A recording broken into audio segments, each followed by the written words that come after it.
Hey, what's up guys? This is 4am again, back with a new Minecraft Dungeons video. Most of you guys have probably already checked out my Jungle Awakens video, which contains tons of information about the upcoming DLC.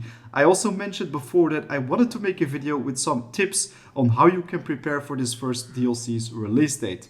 It is already confirmed, Mojang will release it on the 1st of July, and I know I am a little bit late, but still I wanted to share everything I am currently doing and what you should do as well.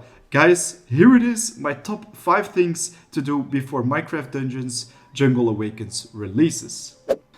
Alright, so first off, we have the difficulties, guys. I recommend you to first clear the entire game on default difficulty. This is actually pretty easy. I have cleared both default, adventure, and currently sitting on apocalypse. But if you really wanted to do it good, then you should do adventure and apocalypse as well. Because as you can see on this screen right here, lots of enemies with powerful enchantments will spawn. And these guys can also drop uniques from now on. Enemies are a little bit beefy and more punishing, but this also makes it up for a very challenging experience. The rewards are very good and even more gear and artifacts are available. So I think if you play it on the max difficulty, the Jungle Awakens will drop a lot more awesome stuff which you can use later on. On default, there will definitely be some items that will be locked. So guys, if you can, try to clear Apocalypse before you are going to play this DLC.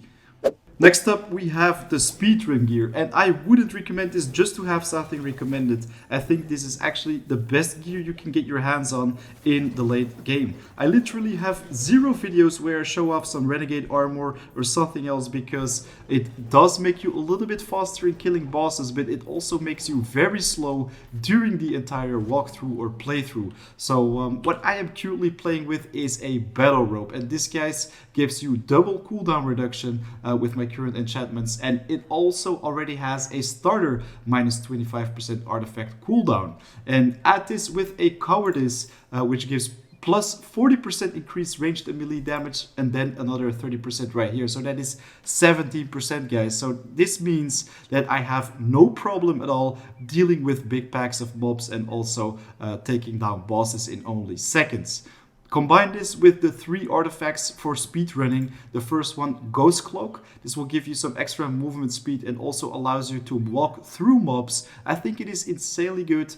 Then also the Deathcap Mushroom has a pretty long duration, a longer cooldown, but if you have a very fast cooldown reduction, then it is no problem at all. Last but not least, of course, the Boots of Swiftness. Very short cooldown, but also a very short duration. So as you can see right here, in combination with these 3 artifacts and my battle rope with a lot of cooldown reduction, I can just keep spamming them and I can move around very quickly. I know there is also an evocation rope that allows you to move a little bit faster even because of the aura, but I think the battle rope with the bonus attack damage on it is really nice. Then the third one, and I think this one is also very important, get your hands on a godly weapon. And for a godly weapon, I mean you should get your hands on the Fighter's Bindings. Of course, I know that there are many people trying to get their hands on the Fighter's Bindings, and it can be insanely difficult if it simply doesn't drop. But if you do get your hands on it, there are so many nice combinations in order to make this an insanely powerful weapon. I currently have the Gravity enchantment, which allows me to pull all the mobs towards me so I can punch them down right in front of my face. In combination with the Swirling, it will deal a lot of AoE damage as well. And then we have the Radiance, which will constantly heal you. So even if you're getting hit by hard-hitting mobs, then you will just heal yourself all the time, so you won't have a problem with that either. I also have another Fighter's Bindings right here, which has Swirling, Radiance, and Critical Hit. And this one is perfect to deal with bosses. However, I also have my Moon Daggers right here, which dropped like yesterday or 2 days ago, and I enchanted this one with the perfect boss destruction enchantments. The first one is Sharpness, so it will simply deal more damage. Then also Critical Hit, so I will deal triple the damage at some times, 20% chance to trigger that. And then also the Committed, which deals 0 to plus 100% bonus damage, which is insane. And guys, you probably already knew that if you have enough souls collected with the Moon Daggers, then you can deal so much damage. It is quite insane. You can see a clip right here where I destroy the mushroom monstrosity in only seconds.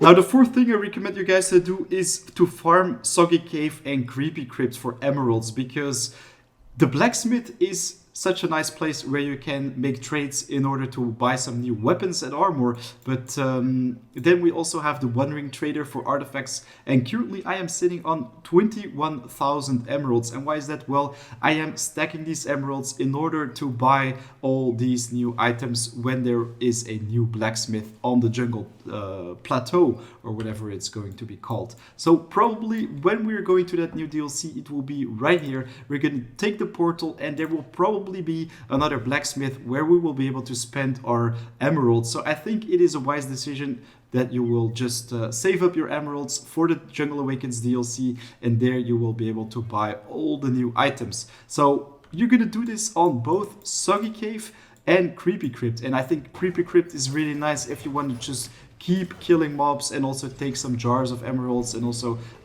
explore some new secrets. I already made a video for that one, so you will be able to get your hands on many emeralds without any glitching. But if you are on the PC and also have a controller, then the Soggy Cave is definitely your first bet. You can easily get your hands on 15 to 20,000 emeralds every single hour. I explained it in a video which you can see right here. It's a little preview. On the console it takes a little bit longer, but also is very efficient as well.